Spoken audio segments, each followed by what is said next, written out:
Amazing grace, how sweet the sound that saved a wretch like me. Hi, and welcome to Straight Talk About God video. I'm Jack. Well, God's done it again. He brought himself out from behind the curtain into plain sight. And this proof is as recent as the present day English. Woo. Huh? Now, just for your convenience, it's going to be kind of a long video here, so I broke it up into 3 different parts. And I'll put down the minutes where they break, and they break into about half-hour periods, okay, just for your convenience, okay? See, God has always encoded the languages of his oracles, the people who got his reality out to the rest of the world, okay? And that testimony started with Hebrew, maybe before, but Hebrew with Abraham, and it continued with Greek, and then the Celtic nations, until the language of the end times. That would be now, end times now. Okay? What's the language that's been used today as the vehicle today of the testifiers? English, right? The American English Bible Society brought the Word of God over the whole world, right? And English has become the world language, right? The way Greek used to be a world language, right? And just as Hebrew and Greek, both of those languages, English is also encoded. It is, it's encoded, wow. And it's to show the supernatural design behind the letters and the words. Prove God. Right? See, when the world comes to an end, it'll come in English. You see, Jesus' 1,000-year rule of the golden age, the millennium, will be lived in English, right? We're not very far away from the beginning of that, okay? Do you suppose that happened by chance? Huh? If there is a God, okay, don't you think that the God described in the Bible would be in control of something that affected his whole creation? Huh? If you were God and you wanted to get out a message to the people, okay, wouldn't you use all the parts of your creation, but especially the way people communicate? It's the easiest way to get things around, right? And we know English is the world tongue. If there's a God, okay, we're going to find his tracks in the world language. So by discovering the supernatural design in English, we confirm God's reality. And that's really what I'm all about, you know, making sure we know God is real, right? So where do we start? Well, God gave Adam a language, right? They walked and talked in the garden in the cool of the evening and all that. How could they talk if they didn't have the language? They did, and God gave Adam the language, right? Okay. I call it the mother tongue,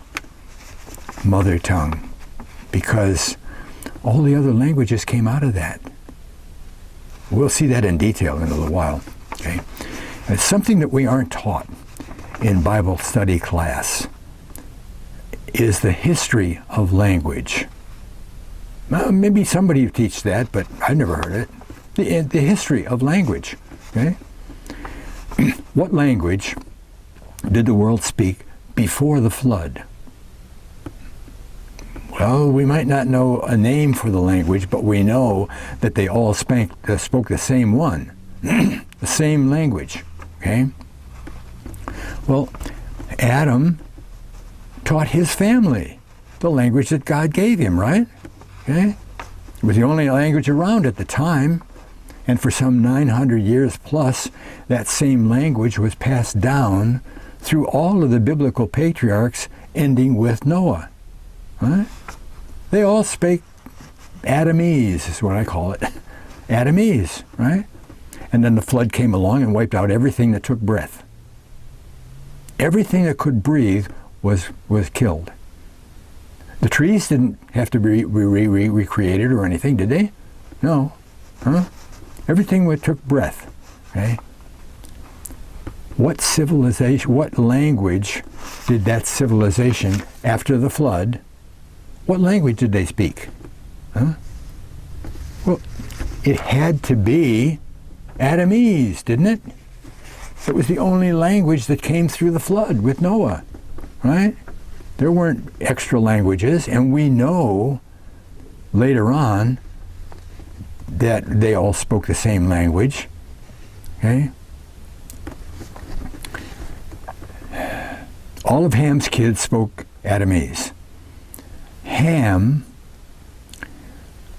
was the father of a guy named Cush. Cush was the father of Canaan and 2 or 3 other brothers, Canaan. And Canaan was the father of a guy named Nimrod. Nimrod. He was kind of like the first ruler of the earth, right? I mean, he was the king of everybody that was around, all right? And he was the one that tried to build the Tower of Babel, right? Which was really an attempt at building a Stargate. But that's a different story. Okay?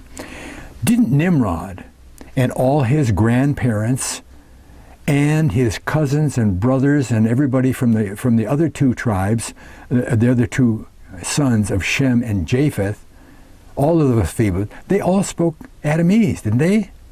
Certainly. Okay? I mean, it was very clearly said that all the people alive when the tower was under construction spoke the same language. They were of one tongue. Adamese, it had to be, right? And again, I call it the mother tongue, right? That language was invented, quote unquote, invented by God and given to Adam, and it was God's language, okay? God language. And if God is going to set up a kingdom on the earth, you know, like the millennium, won't he have his language spoken as the principal language, right? When you go to a foreign kingdom, they don't speak a foreign tongue, they speak the tongue of their kingdom, right? And any other tongue that they speak is secondary. Okay? So it must be that all of the new languages, out of all of those new languages, God preserved a portion of the mother tongue as a basis of the language that would be used by him in his coming kingdom. All of the different languages had some kind of roots in the mother tongue. But who were the people that had the most of the mother tongue in their language that survived? God's people, right? The Hebrews, right? They spoke Hebrew because they were the God people of that time, right? And I believe that Hebrew was the closest language to the mother tongue when the Tower of Construction stopped, because the other tongues were, the mother tongue was diversified, right?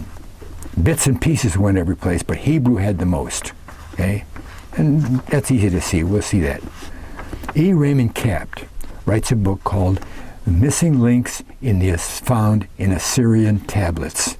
Maybe you've seen my video on that, okay? And this is what he says.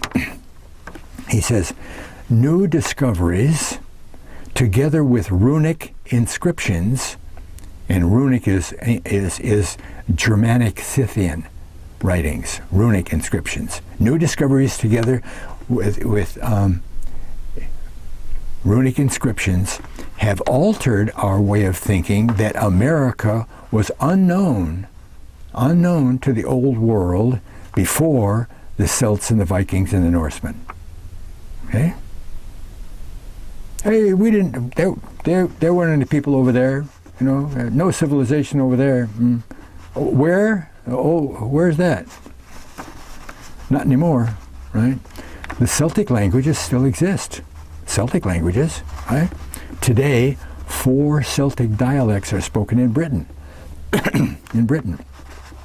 First, there's Welsh, okay, and then there's Gaelic, and Airsa, which is Irish, and then Manx.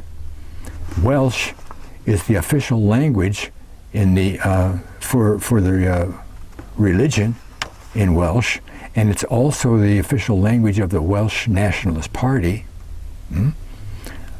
Gaelic is still lingering on in the Western Highlands and the islands of Scotland, right?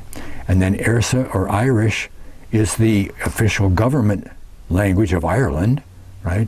And Manx is spoken in the little island of Man out in the Irish Sea, right? But even more than that, Brittany, that's France, Brittany. In Brittany, Breton, B-R-E-T-O-N, is still spoken, right? And that comes from ancient Welsh and Cornish.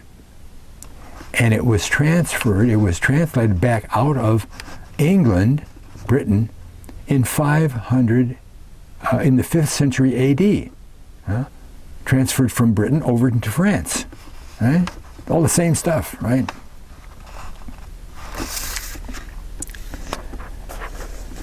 The one world language continued until the building of the Tower of Babel, right? And about that time, 2 important things happened. First of all, it says the language was confounded, and that's in Genesis 11:7, and the earth was divided in Genesis 10:25. Well, was the landmass pushed apart? Who knows? What does divided mean? As I keep telling you in all my videos, you've got to look up the original language, right? You got to find out what Hebrew says about divided, right? The Hebrew word for divided in English is split. Divided could be the divided languages, non-physical. But split languages, that makes more sense for the continent, the big continent splitting apart. Whatever, okay? But maybe that's the reason why languages that are so far apart geographically have words that sound almost exactly the same and mean the same thing. Sometimes they're even spelled the same, as we'll see, right? In English, we have the word daughter. In Iceland, they don't say daughter, they say daughter, because it's spelled D-O-T-T-I-R. Daughter, daughter. And it means daughter, right? Okay. How about the Russia? Russia is not quite the same. It's Dochar, Doche, D-O-C-H-E, Doche. Okay. But in Persia, that's Iran and over there in the Middle East, Persia, they say Dukhtar, daughter, Dukhtar. But it's spelled D-U-K-H-T-A-R, Dukhtar. Okay. Now, in that book by Raymond Capt, he provides three lists of different languages that hook up with Hebrew. There's English and Hebrew. There's Hebrew and Welsh. There's Hebrew and Assyrian, right?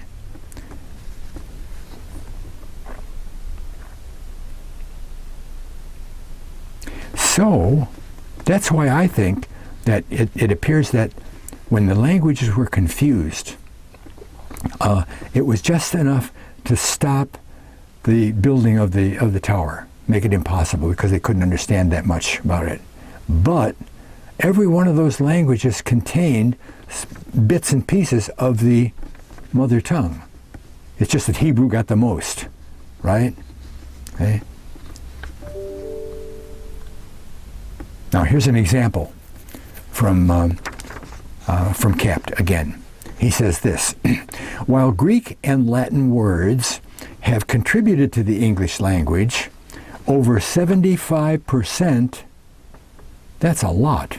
75% of English words come directly or have their roots in Hebrew.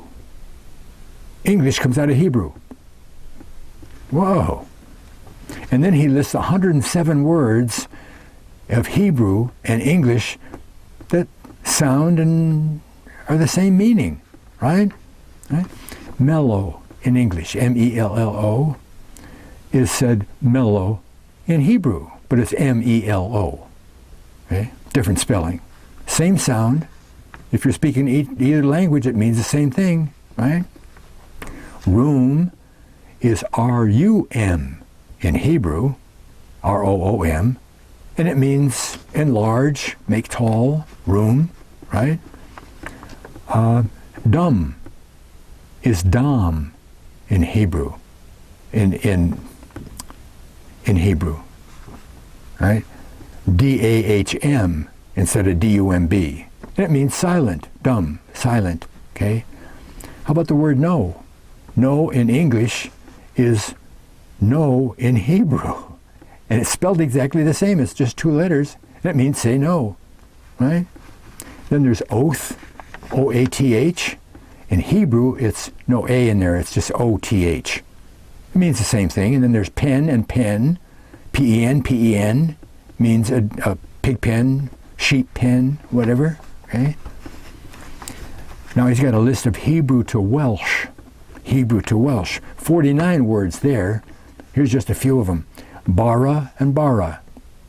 Bara with an H on the end, and bara in Welsh doesn't have the H. Big deal. And it means bread in both languages, bread, okay?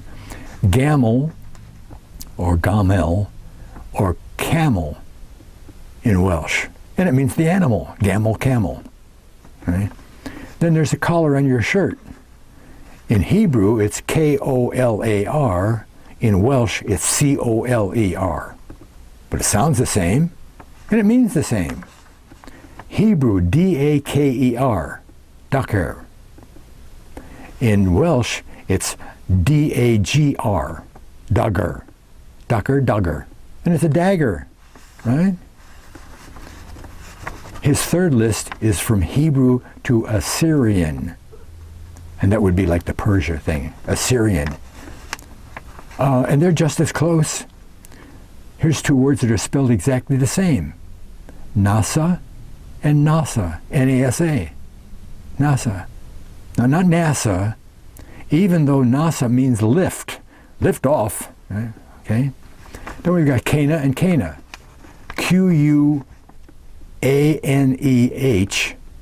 in Hebrew, and C-A-N-A in Assyrian. And it means a cane from an elderly person uses, right?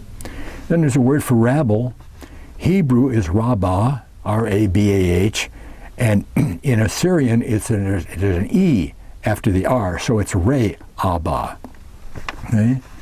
How about the word for the Holy Spirit? You remember Ruach, the word for breath, wind, Ruach, right? The Holy Ruach, okay?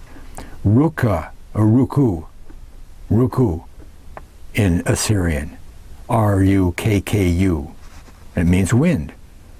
The alternate spelling for Tsar is T-S-A-R, right? Well, in Assyrian, it's T-A-S-R again, only they put a U on the end of it. Some of these other languages do that U thing at the end, okay? Tsaru or Sara or Sar, okay? Then there's a word for princess, Sarah and Saru. Saru. Then there's a word for father, Abba or Abu. Okay? And then there's a word for in. In Hebrew is I-N. And in Assyrian, in is I-N. And it means in. Okay? See, it's spelled the same, right?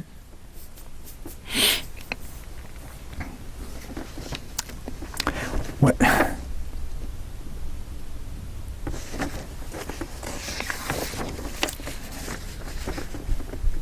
As unlikely as it might sound, here's a lot of Hebrew words that are just as close as the ones we've looked at here, only they're Japanese.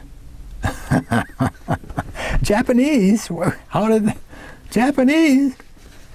First of all, take a look at the graphic here. Okay, the graphic. The top part there. There's two, the Hebrew and Japanese. Okay, you look at those letters from the two alphabets. These are the ancient alphabets. Okay, not modern. Look how close they are. Most of them are identical. Right? Now look at that three boxes in the middle. Okay, there's Hebrew. But then there's Hebrew with what it says is vocalic marks, which changes the pronunciation of Hebrew, because in Hebrew a lot of words are spelled the same, but they're not the same words. So they put marks on them to make them sound different. Okay. Well, look at the marks in Japanese. Again, it's almost exactly the same. Exactly the same. How did that ever happen? Huh? Here's the difference between a few of the words, okay? This is Hebrew to Japanese, okay? Ata, A-T-A-A, A-T-A, is anta with an N, anta. It means you, okay? Bar-er, B-A-R-E-R, is bar-er, u, with a U on the end of it. Okay, and it means to turn out or clarify. Okay, then we have H-O-R and H-O-R-U in Japanese, and it means to dig. Right? Then there's kor and koru, Q-O-R in Hebrew and K-O-R-U in Japanese, and it means freeze. Okay, freeze. Then there's the word for syrup, M-I-T-Z in Hebrew, mitz, and mitsu, M-I-T-S-U, in Japanese. Right? Horada and harasu, not real close in the sound, but they both mean deceased. Okay? Udar and yadorus means to dwell in both languages. Then there's daber and dabaru in Japanese. It means to speak. And all this is possible because of the different groups of Israelites that migrated along the Silk Road all the way to the east coast of China. You get an ancient map and you'll see all along the Silk Road there's settlements, cities that were stuff. Lots of migrations, okay? There's one migration that I found that there's two different accounts. And they sound like different accounts, but they're not. See, one account says that that these people went along the Silk Road to Japan. The other account says that they went by sea. Well, they had to do both of them, right? And the way we tell that they're both the same migration is because the number of people is the same. Both accounts are 190,000 people. 190,000 people? That's a small city, 190,000 people went along the Silk Road and made it to Japan. Those 190,000 people got along the Silk Road to the China coast and had to go across the Sea of Japan to get to Japan. Okay? That's why there's two different accounts. But it's the same number of people. And 190,000 is only a drop in the bucket when you figure it's part of 6 million. Huh? There were 6 million Israelites from the 10-tribe kingdom and from Judah that were taken away by Assyria and placed under the Caspian Sea and the Caucasus Mountains. It doesn't make any. It's very reasonable for a whole bunch of them to travel. I think probably 2 million of those 6 million went east, okay, and 4 million went west, because there's settlements in India and Pakistan and all the way across there. There's, if you know the history, okay, and 190,000 going to Japan. That's easy, right? And if you'd like to see a lot more about Japan, you can check it out on my website. I have one page on there that, who are the Japanese? Okay. You see, when I was only 12 years old, I already knew that English came out of German. It's true, it came out of German, right? My grandmother was German. She was first generation USA German. Her mother was an immigrant from Germany, right? And she spoke some of it, and you know, we talked about it a little bit and stuff, and when I got into high school, German was one of the languages that were offered, so I took German, okay? That's where I found that German was mostly Hebrew. And as Cap says, English is 75% Hebrew roots, okay? Well, an overview of the lost tribes, migrations. If you look at the overview of the migrations, it's easy to see how so many different languages, in quotes, different languages, have the same roots. That's easy, because I think I have yeah, there you go. Because the next thing I found out is when I studied the lost tribes, because I found that the Greeks, the Trojans, and the Milesians, those three people, the Trojans, the Greeks, and the Milesians, were all Israelite immigrants from Egypt. Yeah, I know, but this is how that works, okay? Joseph ruled for 80 years, right? And things were really good. That's why he continued to rule after the famine and everything. Just let him run the whole country. They were doing really good. When Joseph died, who took over? The Pharaoh didn't take over. He was up on the plateau, up there on the back deck by the pool, letting Joseph run the place. Who took over from Joseph? Jacob says who takes over from Joseph. Jacob gave the birthright to rule a family to Judah. Judah could be the king. He was supposed to be the king, right? David, Solomon came out of Judah, right? When Judah was already dead, his firstborn got that birthright, the line of Zara. So when Joseph died, Zara took over, and things were still really good, you know. But eventually, and this might have been a couple of 100 years, right, before the Pharaoh that was there then said, who is this Joseph guy? Never mind, Joseph, we're going to take control back of the country. These people, there's too many of them, right? And he came down and he basically, by force, took back the country.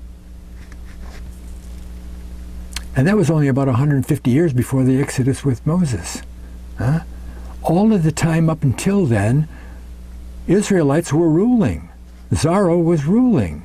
And during that time, different princes that couldn't be ruler because they were too far down the line, and other people, other family leaders, clan leaders, whatever, they migrated across the Mediterranean, and some of them founded Troy and Athens and Miletus. And maybe after 100 years, those three places, their dialects changed enough to where they could call them a different language. You spoke Trojan, or you spoke Greek, or you know, right? Okay. Well, it's easy to see how those languages have roots in Hebrew, because Hebrew was the language that they spoke in Egypt, wasn't it? Right? Those immigrants spoke Hebrew. Okay? Now, here's a surprising story. This is fun. In this country, early on, I don't know what the date was just now, but early on, some trading groups were coming over, and they were trading with the Indians and stuff, okay? So this one group found this Indian tribe, and they were trying to set up a trade with them, but they couldn't understand the language. And the Indians, they couldn't understand their language, and they were really frustrated. But after a little while, a couple of days or a week or whatever, another group of the traders, another guy from the group of the traders, he showed up late, right? All of a sudden they could communicate with the Indians. Why is that? Because now this trader guy, this new trader guy, he spoke a language that was close enough to the Indian language that they could understand each other. He spoke Welsh. And didn't we see Hebrew and Welsh? He spoke Welsh. And there was enough in both languages okay, well, let's trade buffalo skins. Huh? Those Indians were descendants of migrants from over in Europe, right there. Did you ever hear of the Mandan Indians? Mandan Indians? They're out. They were extinct now. Okay, they died off because of a plague or a disease. Okay, they were blonde, blue-eyed. A blonde, blue-eyed Indian? How do you get a blonde, blue-eyed Indian? I never saw one that didn't have black hair. Right? From the tribe of Dan, Mandan, the tribe of Dan. They hooked up with their distant cousins. Did I mention that already? I think I did. Their distant cousins from Tyre and Sidon, and they became the Phoenicians, what we call the Phoenicians today. And the Phoenicians, they sailed all around the world, down under Africa, over to the East Coast. I think that's where they found out what Japan was. Right? Well, the tribe of Dan, when they got back home, they were the ones that got the gold out of Ophir that came to Solomon every couple of years, you know. When they got back, they said, oh, yeah, we went here and we went there and we traded with them and we found this island out there. Wow, with all these people. They knew where Japan was, and they knew where North America was because they were here too. People were already here, okay?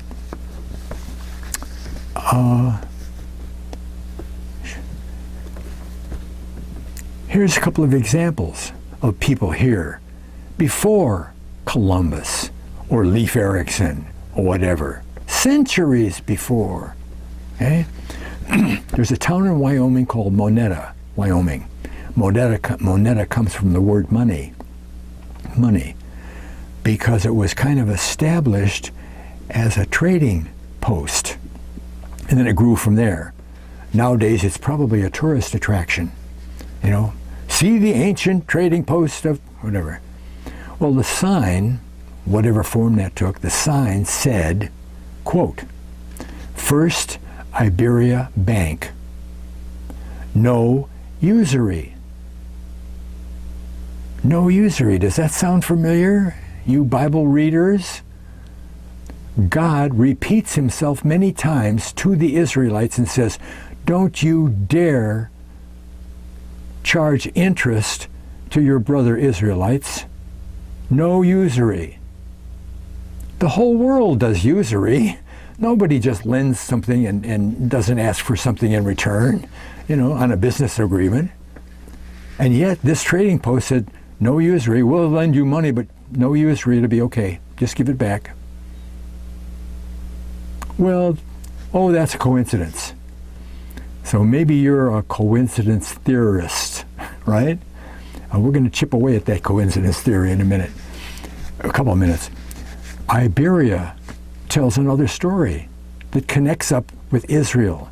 Okay, one of the geographical locations in the world is called the Iberia Peninsula.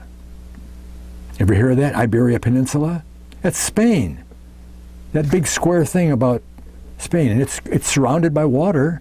You know, the Mediterranean Sea and the ocean. It's all surrounded by water, so they call it a peninsula. They used to. Ancient island was called Hibernia. It's got Iberia in the middle of it. Where did they get Hiberia and Iberia? Hebrew is what it is. It comes from Heber. Hiberia. Hebrew. Israelites. Right? Anything with Iberia has to do with Israelites. So the Israelites were over here doing a trading thing, not charging usury, at this trading post. What's the date? The date is the time of Christ. 1,000 years before Leif Erikson, 1,500 years before Columbus, they were over here trading with the people that were already living here, right? Here's one that's even better than that. In New Mexico, there's a big temple complex, a lot of different things in the complex. In Los Lunas, New Mexico. One of the things that are in that complex is a big 4-foot square rock face. It's a flat rock face, and it's all covered with words, inscriptions, carved into the, right? Okay. They didn't know what the language was until some scholars started looking at it and found out it was ancient Hebrew. Ancient Hebrew? Whoa! In New Mexico, ancient Hebrew, covered with words. What did the words say? It's almost word for word, line for line, of the 10 Commandments. The 10 Commandments in New Mexico? Huh? What's the date that they put on that temple complex? 1000 BC. The 10 Commandments were in New Mexico in 1000 BC. How can that happen? Tribe of Dan, Phoenicians, right? They had 400 years or more to sail around, make it to New Mexico, and carve in the 10 Commandments. I mean, the tribe of Dan would definitely honor the 10 Commandments, wouldn't they? Right? The Exodus happened in 1453 BC. Within the first 3 years, they got to Sinai and got the 10 Commandments. Okay? 1450, they got the 10 Commandments. In 1000 BC, means that they had 400 years from the time they got the 10 Commandments to go all around and make it over to New Mexico. Plus the fact that they probably knew where they were over in America, because during the 400 years that they were in the Holy Land, they were traveling around, right? And naming every place they went, according to what Jacob said was going to happen. They named every place they went Dan something or other. Right? If you look at the rivers of England, Britain, Scotland, and Ireland, you're going to find a Don River. Again, in Hebrew, there's no vowels. So with the tribe of Dan, it's spelled DN. DN. Every place they went, they changed their name. They changed the name of the place to their own name. Right? So you got all the Don rivers. There's another Don River up on top of the Caucasus Mountains.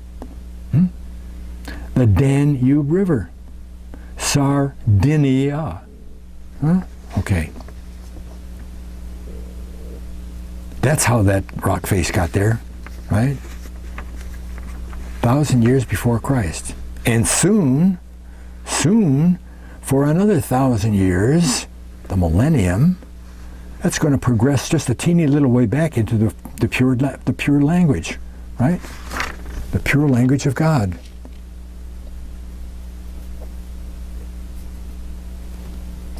Now, I'm going to prove to you that English is a production of God. It didn't just grow like Topsy, okay? Because many, many English words have affinity to each other, like the words base and ball. Base is a different word than ball, but you can put them together and make baseball, can't you? So they have affinity. They do what they call pair up. Pair up. They go together somehow or other, besides being base and ball and baseball, okay? The main way that they pair up is because they have the same number value. English words have number value? How does that work? We have separate numbers, don't we? Huh? there's 4 different ways. Somebody back in history, maybe Isaac Newton, he was a heavy Bible scholar, maybe he made this discovery. But somebody found out that if you use a certain number system on the English alphabet, all kinds of paired words come up, like baseball. Wow, you use this number and base and ball have the same number, 27. Whoa, how does that work? The second way that words pair up is if their number value is only 1 difference. So if a number value of one word is 27, a word that has 26 that goes along with that word at 26 means that they pair up. Okay? They have a number value that's 1 away. And that's because with gematria is numbers and words, study of numbers with words, words with numbers, okay? In gematria, it's a symbolic system. So the numbers have symbols, not quantity. So base doesn't mean there's 27 of these things. It means there's a symbolism in 27, whatever that happens to be.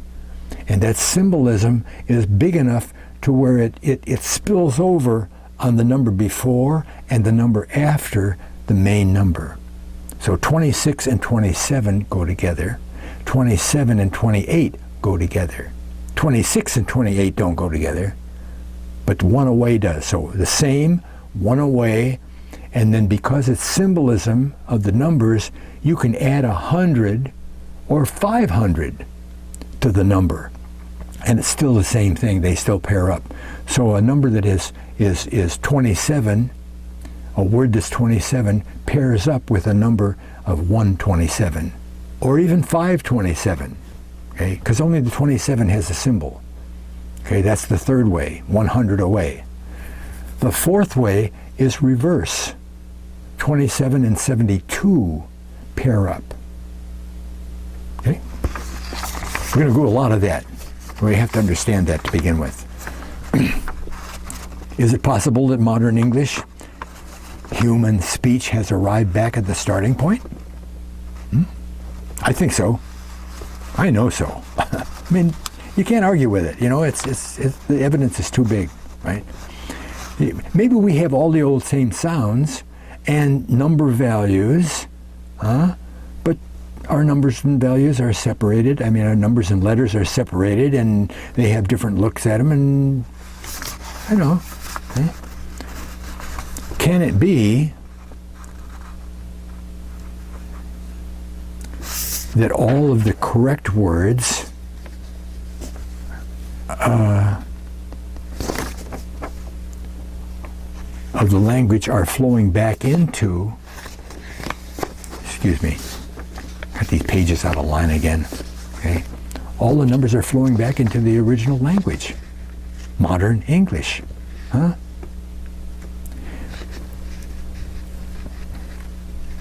This could well be explained by the arithmetic that we see in our language.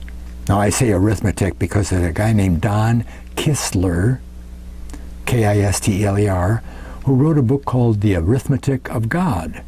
And that's what he deals with, all of this numbers, these pairing up of words with the same number value and all that stuff, okay? And it's just fascinating stuff, okay? All we have to do is assign a number value to a letter by what position the letter holds in the alphabet. What position does A hold in the alphabet? 1. So the number value for A is 1. B is 2.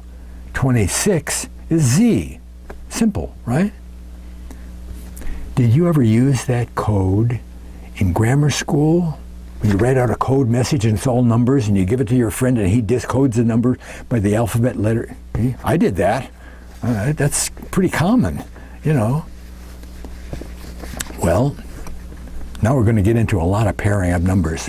It's just amazing stuff, and a lot of your coincidence is going to disappear. Etymology. That's a word that means the origin of words. Etymology of English comes via the West Germanic branch. The West Germanic branch of the great Indo-European etymology, West Germanic, Indo-European language group, as we see prophesied by Gematria. Gematria tells us that. Tells us the etymology of the language that comes through those places. Because, I mean, by what chance in 10,000 will etymology, Indo-European, and West Germanic pair up? They're all on 137, right? It's the history, the bottom line history of English. Okay? Holy Writ, number for the Bible, right? Holy Writ prophesies a restoration time, restoration of all things. Almost all of the prophets at least mention a regathering. All the tribes are going to get gathered together again, and they're all going to be back in Palestine, okay, at a certain time in history. And when you study it, it's the millennium, right? The millennium. Armageddon happens, and then the millennium starts, and, okay, well, that's what Zephaniah 3:9 says. It speaks of a pure language, capital P, pure language, right? The language of God, the pure language being given to the people, closely associated with the time of judgment of nations. And what else could Armageddon be called but the judgment of nations? All those nations going against God's people, right? Judgment of nations, right? Put that on the back burner. How many letters in the English alphabet? 26, okay? See how the mark of God is put on that number by his name in the simplest form. Simplest form is God, right? God, G-H, G8, okay? O, 15, D, 4, add those together, you get 26. 26 letters in God, and God's alphabet has 26 letters, right? Here's something else you can do with Gematria. Instead of using the number and totaling up the number, you can spell out a number. So we have 26 letters in the alphabet, right? Well, let's spell out 26. T, W, E, and so forth. 26. 26 has a letter value, number value, of 159. 159. God's language alphabet. God's alphabet. Could be called holy letters, couldn't it? Sure, holy letters. An inspired alphabet? Sure. Well, holy letters is also on 159, and so is inspired alphabet. All three of those things are on inspired alphabet. Now, there's something else you can do with Gematria. You can add or subtract the word the, or and, or a, or of, okay? You can do all that, okay? And it's quote unquote legal, okay? So, if we take the 26 and holy letters on 159 apiece, and we add the word the is worth 33, okay? 33 plus 159 plus 159, the holy letters, totals 351. Well, that doesn't, yeah, it does. It does. Because that's the alphabet total. 351 is the alphabet total. What's the alphabet total? Alphabet total is consecutively adding 1 to 2, that number to 3, that number to 4, 5, 6, up to 26. 1 plus 2, A plus B, is 3. C is 3. 3 plus C, 3, is 6. 6 plus D, 4, is 10. And by the time you get to 26, it's 351. The holy letters, 351. A to Z, 351. Oh, that's just a coincidence. How much of your coincidence is left? So English is spoken now by over 2 billion people, right? Greater number than any other language. And over 30 years and over 300 radio shows, I demonstrated that Britain, USA, and Northwest Europe were the 10 lost tribes, right? Thousands of hours of research into the Bible and history, to set up enough evidence to prove that the lost tribes aren't lost. They're over there in Northwest Europe and the British Isles in the United States. It's easy, There's 2 or 3 different ways, 3 or 4 different ways of easily identifying the lost tribes. They're not lost, right? And English is one of those ways, right? It's one of those ways, right? Because all along, the English language told us where the lost tribes were without my thousands of hours of research. I don't know whether you saw my series, my YouTube series on the lost tribes. It runs 40 hours. 40 hours, right? Here's another way that we ascertain that the British Isles and the USA and so forth are the lost tribes. Because the leaders of the lost tribes, the 10 tribes, are the sons of Joseph. They got their own tribe, their own their own tribe. Joseph was never thought of as a tribe, okay? He had a family, but he didn't wind up as a tribal leader. He was pretty well gone by the time the tribal leaders started to happen.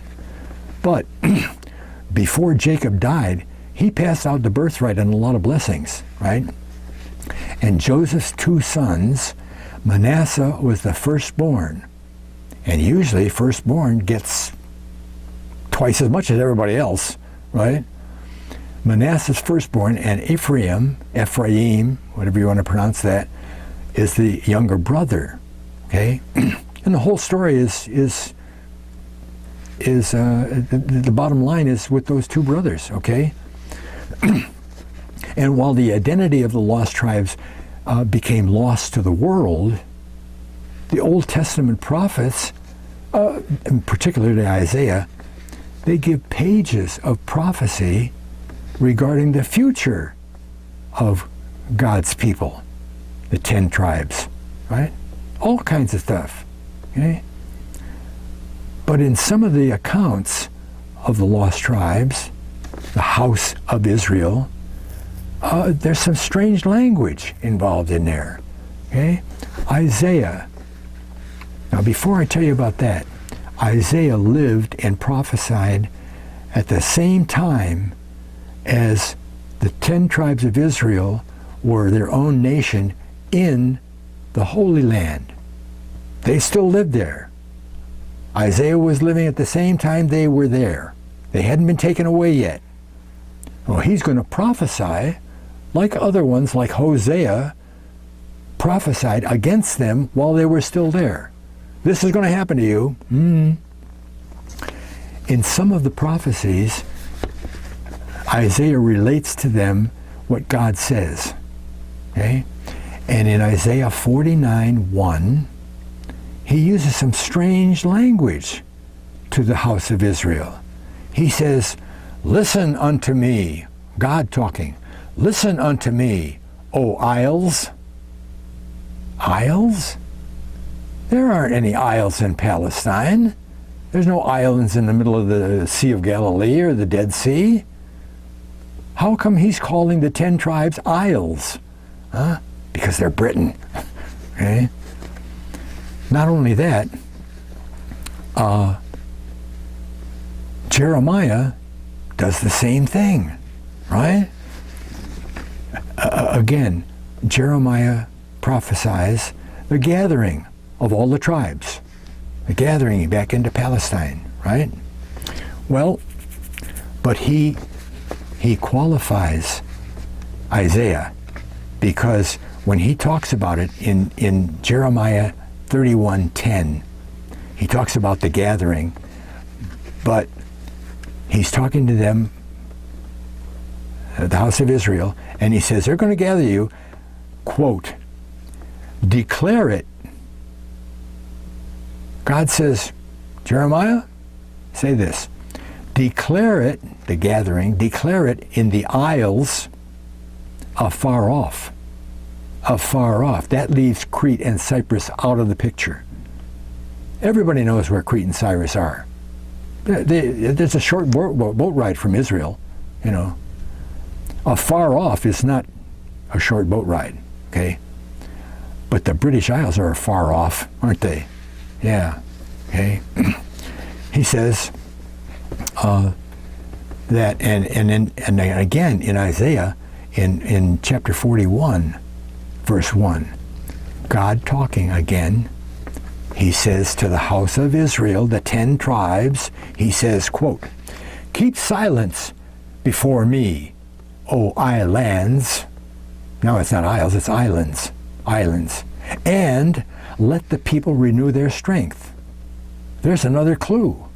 All right? God tells Isaiah that sometime way down after Israel is taken away and conquered, sometime way down the line, they're going to renew their strength. They lost all their strength. They lost their whole nation. But after centuries, they'll renew their strength, and they can take up their job of getting out the word to the rest of the world about God and His coming kingdom. Renew their strength. Okay?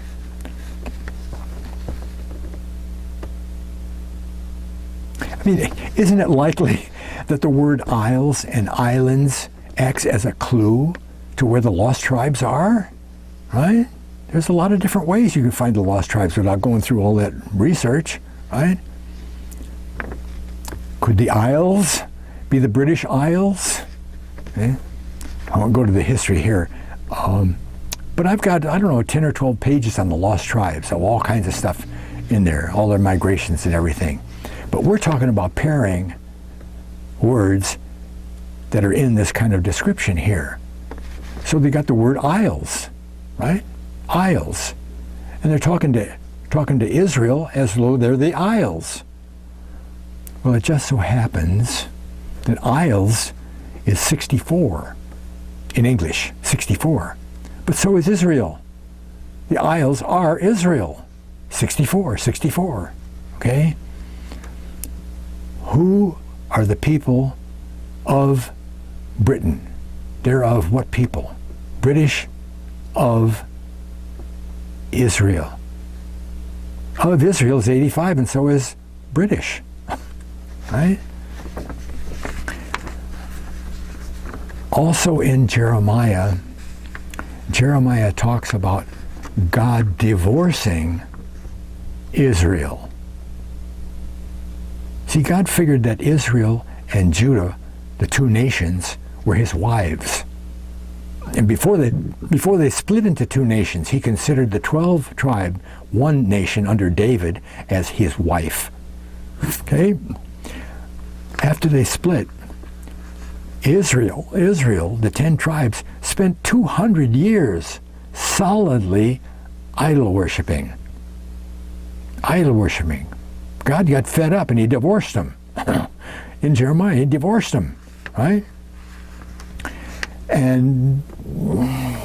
But that didn't happen. That happened before they were conquered, right? He divorced them. He says you're going to get a bill of divorcement. So they will become what's termed as the desolate wife. Desolate wife. Desolate wife is on 124. And remember, the 100 doesn't symbolize anything. 24. 124 is the desolate wife. Well, if Ephraim is the headquarters tribe, Ephraim symbolizes all 10 tribes. And where did Ephraim end up? In Great Britain. Right, Great Britain. Well, Great Britain and Desolate Wife are all on 124. Great Britain is the desolate wife. Okay? British Israel. That's the term that's usually applied to the teaching that the Anglo-Saxon race is the 10 tribes of the lost house of Israel. Okay? All of that stuff lines up on the same number, right? 149. Right? British Israel is 149. So is Anglo-Saxon race, 149. And British Isles, because Israel and Isles were the same, remember? So if you just put British in front of Isles, it comes out the same as British Israel. British Isles is 149. And here's again something you can do with this is you can split up and say the number 10 for 10 lost tribes, the number 10, and then add 10, not T-E-N, but 10 numbers, the quantity of 10, to the number value of tribes and lost. So you have 10, 1, 0, 10 lost tribes, 149 again, right? Were you aware that the pilgrims were out of the tribe of Manasseh? Well, they were. They were. Manasseh was the pilgrims, okay? That's proved by 149 because USA is Manasseh is 149. So you've got 149 tying up both Manasseh and Ephraim to the British Isles and USA. They're all Israelites, right? And if all of that is true, if it's the correct teaching, then correct teaching will be on 149. And it is. And that doesn't exhaust the whole list. But here's something about the divorced wife that narrows down right into the USA, okay? A divorced wife has children. Isaiah says they have children, right? Right? Isaiah 49:20 comes a mention of the elder child who breaks away from the parent nation. Does that sound familiar? One nation breaking away? Okay. He says this. He says, quote, "The children which thou shalt have after thou hast lost the other." One nation breaks away, and there are children left over there. There are other nations. He's calling nations children, isn't he? Lost the other. He goes on to say, in my words, the other hey, this is too straight for me. This place is too straight for me. I want a place of my own. The other nations, they want to break away too. It's the breakup of the British Empire, right? Canada, India, Australia, whatever, okay? And a separate, because it's borne out with this, a separate destiny is prophesied for the elder of Joseph's two sons. Remember, that's Manasseh. And he didn't get the birthright, but he got big time blessings, right? Jacob passed it right out to him in person. But it was the second time that it was mentioned by God in the Bible. Joseph foretold that Manasseh would become a great people. Genesis 48, he says that. He adopts the kids and he says, Manasseh's going to be a great people. Ephraim, the younger brother, he's the one that got the birthright. He, according to Jacob, he will become a multitude of nations. A multitude, that's more than 2 or 3, right? Manasseh, great people.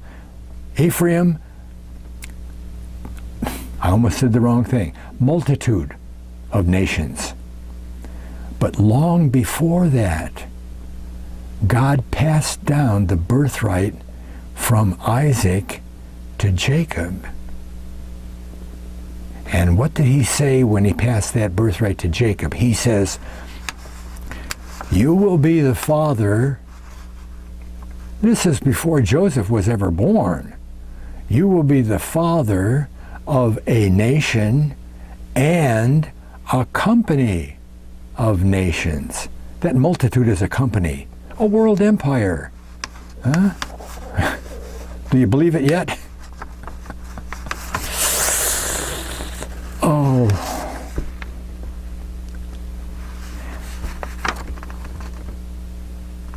And that didn't happen. This is an important point here, too. None of this stuff happened in the Holy Land, did it?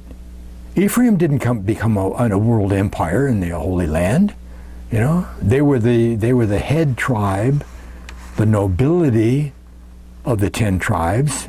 They supplied all the kings, but they weren't a nation, a company of nations.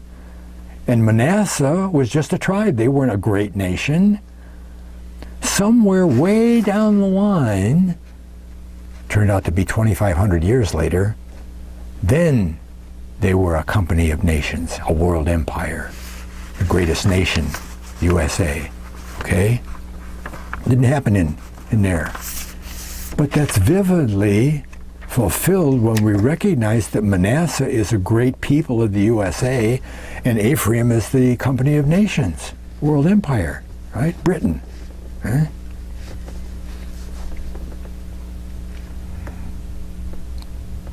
Okay, we're going to get more into the USA, more specific, okay? The British and American peoples are fulfilling a role in the world which could well be of divine planning. It is of divine planning, not well could be, okay? There were 13 tribes in all Israel, okay? Only 12 had territory. Only 12, okay? When they became a nation, there were 12 tribes. 12 is a perfect government, okay? Well, Joseph was so early that he never was a tribal leader. There was never a tribe of Joseph. But by the time the tribal stuff happened, Ephraim and Manasseh did have tribal leadership. So now you've got 12 sons of Jacob. Joseph is taken out because he's not a tribe. He's a son, but he's not a tribe. Levi is a son and is a tribe. But as far as government is concerned, he's taken out because now he does the priesthood, right? And he supplies all the workers for the temple and tabernacle and making the sacrifices and all that, okay? That means that there's only 10 tribes left, right? Levi and Joseph are out. So to make up the 12 tribe minimum for the government, Ephraim and Manasseh are inserted because Jacob adopted them, okay? So now you've got 12 tribes, but you've got 12 tribes for government, but you've got 13 tribes of people, because Levi is still a tribe of people. So Ephraim is tribe number 12, Manasseh is tribe number 13, okay? Because Manasseh are the pilgrims, okay? Manasseh's the 13th tribe. Let's get into the USA, okay?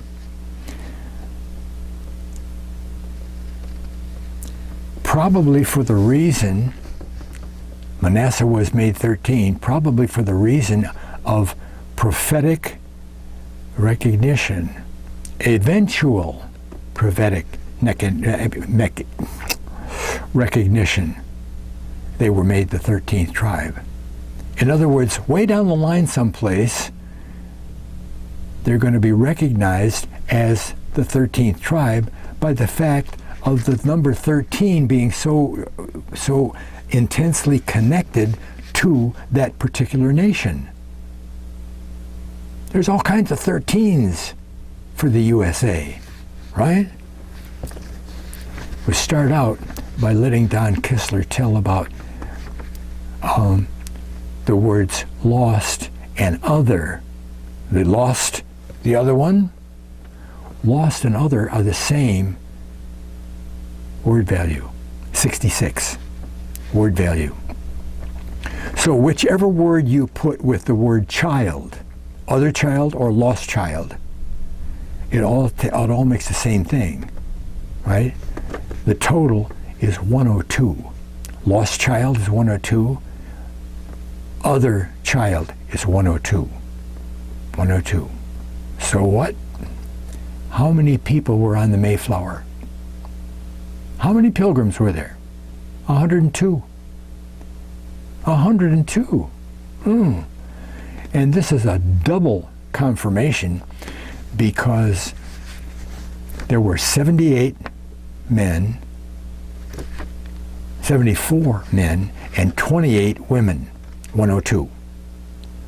But 102 is also the total of men on 32 and women on 70. You got a double 102 with 74 men and 28 women when you use numbers and words, right? Numbers and words. It's also interesting when you look at the number for the people, the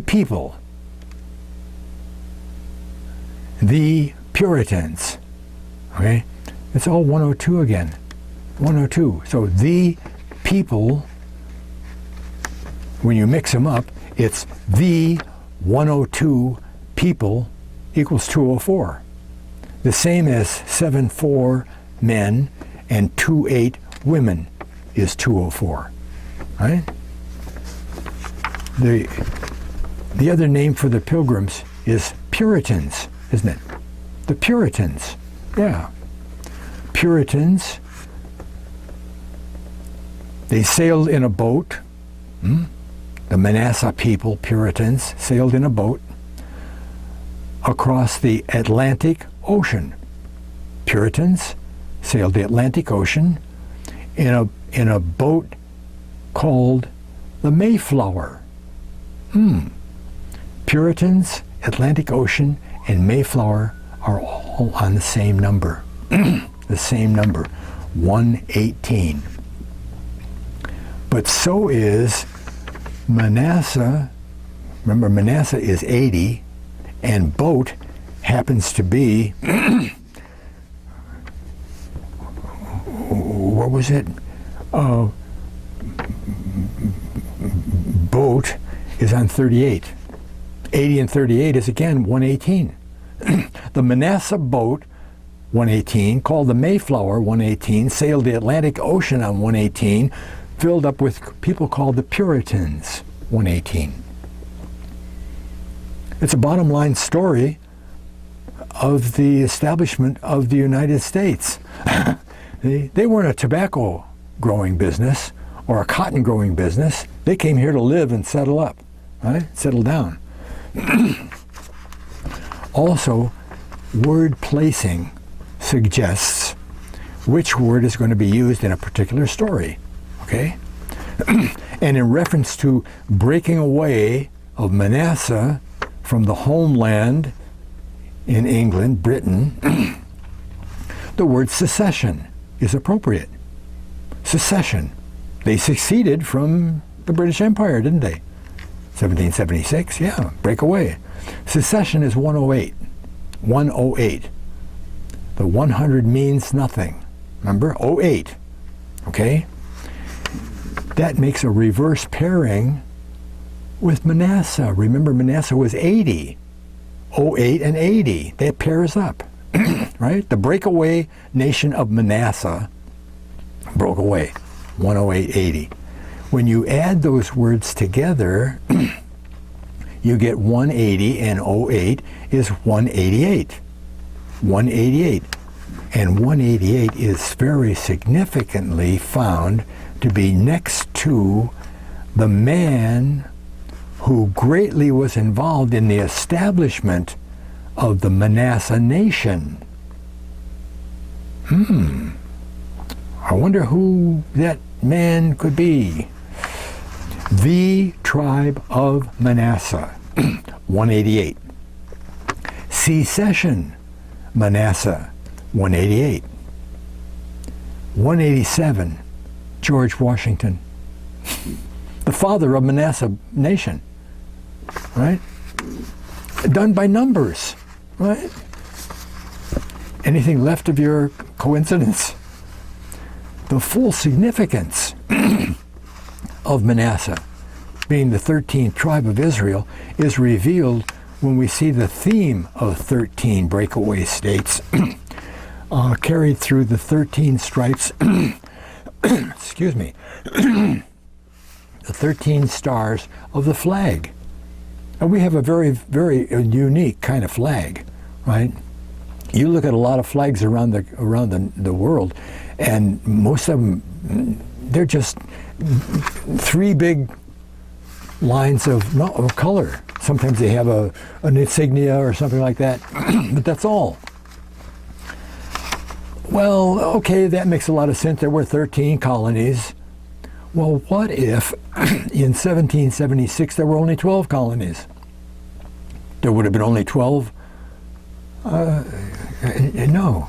It had to be 13 because it was Manasseh, because they were the 13th, okay? But that's borne out with the Great Seal. The Great Seal of the United States has 9 different 13s in it. 9 of them, right? Well, that could still be accounted to some of the people who were running the country and still run the world, and 13 is a magic number for them, and they, that's true, but not because of the heraldry of the United States. The heraldry, okay? You look at the front side of the Great Seal. What about the eagle? The eagle. He's looking over to the right, right? The right. In his claws, are 2 different things. In his right claw, he's facing right, he has an olive branch. Peace. I'm for peace. But if you don't watch out, I'm for war. Arrows. The tribe of Ephraim has a couple of heralds. One of them is a unicorn. Unicorn. It could be an ox, because here his herald is an ox, right? Ephraim is an ox, a bull. Well, did you ever hear of Britain, in Britain called Bull John, John Bull? John Bull, right? Britain. And the flag, the flag of Britain is the Union Jack, the Union of Jacob. Okay? Judah, that's the lion. Lion of the tribe of Judah. Judah's a lion. Benjamin is a wolf. What's Manasseh? Manasseh has 2 heralds. 2. An olive branch and a bundle of arrows. See? Manasseh is the United States. I have a video that you might want to watch called The United States of Manasseh. Right? George Washington. 9 of them. There's more about the United States. 13 attaches to the United States, the USA, in more than one way, right? 13, TH, 13th. T is 20, H is 8, so that's 28, And then 13 and 28 is 41. Okay, 41. What's the word value for USA? 41. 41. Remember Israel and Isles were all on 64? Both on 64. Israel is 64, and so is American. American. Where do the Israelites go? To America. The Israelites are American. Okay? If you add Israel and American, 64, 64, you get 128. Now we're going to mix numbers again, because the 13th, the 13th tribe, 128. 128. I mean, you'd have a lot of trouble just figuring out 2 or 3 of these things to make them line up. And all the stuff that we've had so far, phew, okay? Now, I couldn't lay down English, gematria. I couldn't lay it down without trying it out for myself. I said, wow, this is great stuff here. I wonder, let's see if I can do it. I mean, maybe it's a coincidence. Okay? So just at the very beginning, I wound up with some really interesting stuff. Oh, and I really urge you to try this. You know, it's so much fun, and it's amazing, right? You just pick out a small topic, okay? I started out with war. Oh God, there's thousands of words with war, so I narrowed that down.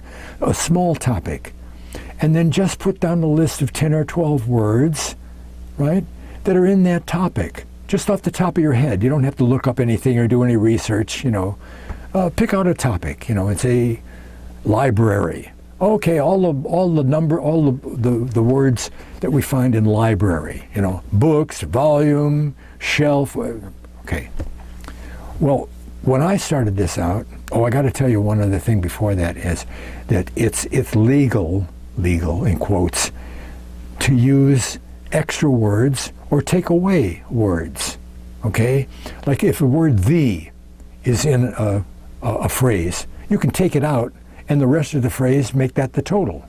Or you can take a couple of words and add the word "the" and make a new total, okay?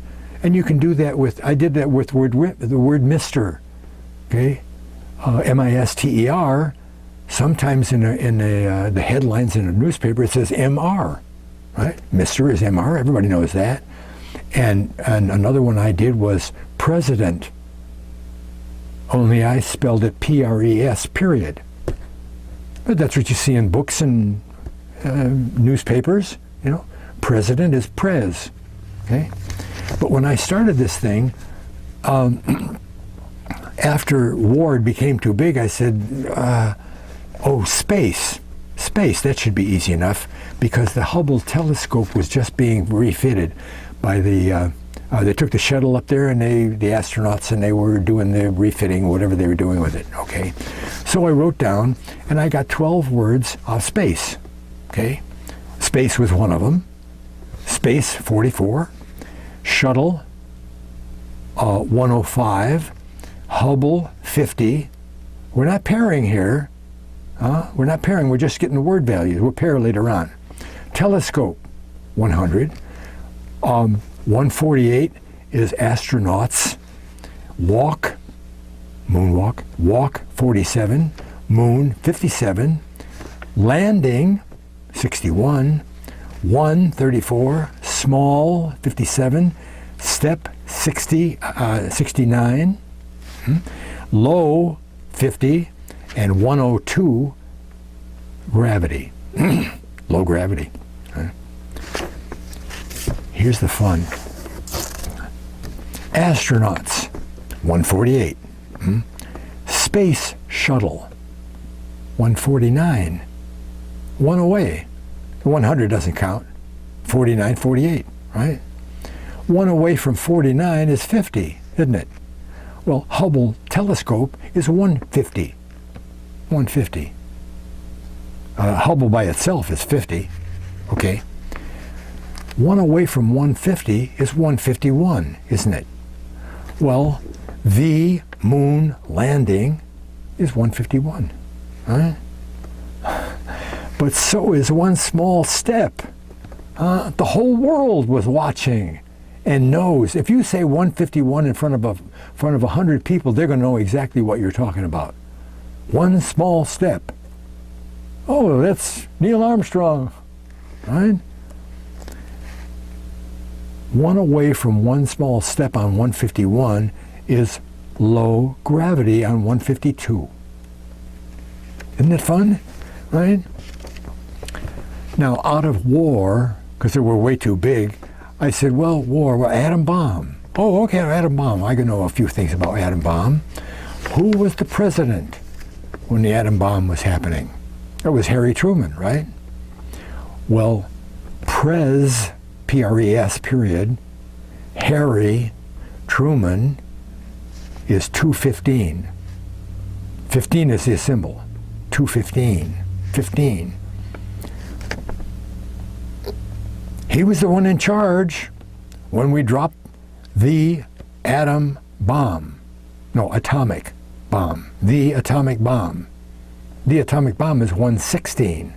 15, 16. 215, 116. What happened when we dropped the atomic bomb? Japan signs surrender. Yeah, they sure did. 232. Oh, well, that's not fair. Yeah, but it pairs up on 116. 232 is 2 times 116. Okay? Where do they test the bomb? White Sands bomb test. White Sands bomb test. 208. We're working on 08 there. 208. Where is White Sands? It's in Los Alamos, right? Los Alamos is 107. 08, 07. And then 09, 1 away from 08, is where they developed the atomic bomb. Where did they develop it? At the University of Chicago, under Stagg Field. Okay? Let's see. Well, if that didn't do it for you, here's the nail in the coffin. The last nail in the coffin that ends all controversy. The letter J. The letter J? Yeah. You see, one thing that makes English gematria so astounding is that the modern English that we speak today, didn't exist 200 years ago. It didn't exist, right?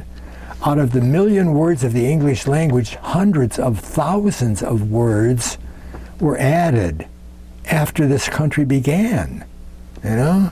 A lot of words didn't exist in English until we took them in, you know? All right? And what about the most basic element of the English language? Our English language is built on an alphabet which didn't exist 350 years ago. Yeah. We didn't get the J until 1650 AD. Before that time, the J it wasn't an official letter that had its own place in the alphabet. 350 years, right?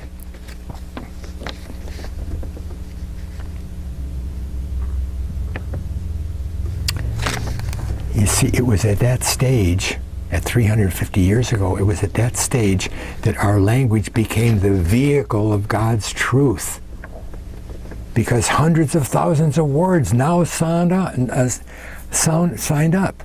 right? I wish I could, maybe I had a flea in there, huh?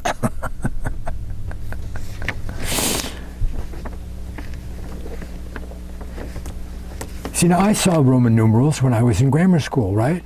They were letters. Letters and numbers. Right, letters and numbers. But English didn't have any numbers. We had separate numbers.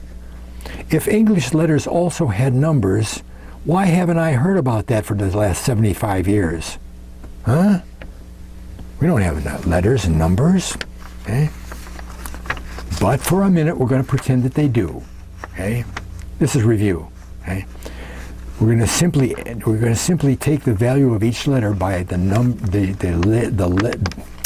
place, the number of the place it lays in the alphabet. Okay? I said review. Okay? 1 is A, 2 is B, 26 is Z. And to find out the word value for God, I add 7 and 15 and 4 and get the number 26. God has a word value of 26.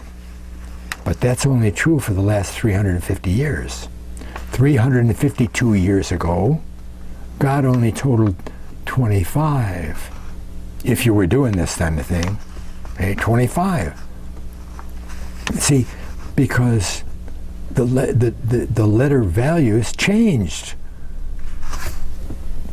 J got stuck in there and pushed all of those letters back one more. So now, any word that has letters after the letter J has a different word value than it used to have before J was invented by God. God had to invent the word J, the letter J, so that in our modern, science-oriented age, that we'd have confirmation of supernatural manipulation of our alphabet and language. Somebody discovered this stuff and then said, well, no man could make this up.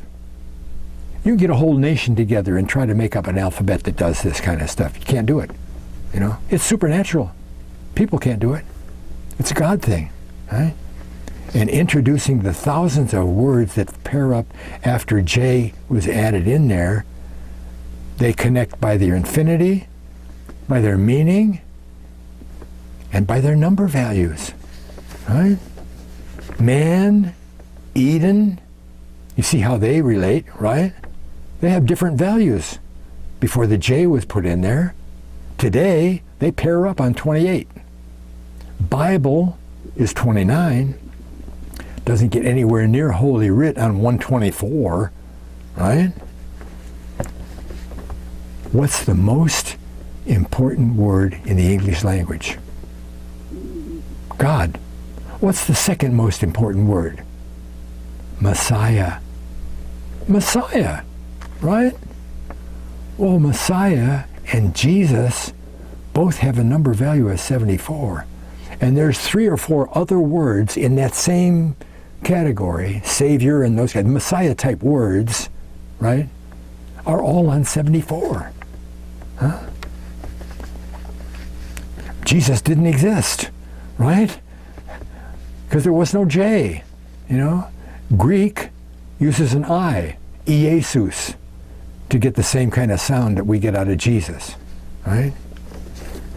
Listen, finding word values and their symbolism is also found again in Greek and Hebrew. Every letter in Greek and Hebrew has a number assigned to it. And when you get into gematria and the Bible in Greek, astounding things happen with even sentences sometimes turn out with some very special numbers on them. Okay? These 3 languages have been mostly used by God to communicate to his people the same supernatural manipulation exists. Okay? They all tell us stories of God and Jesus and the Bible and so forth. All of them.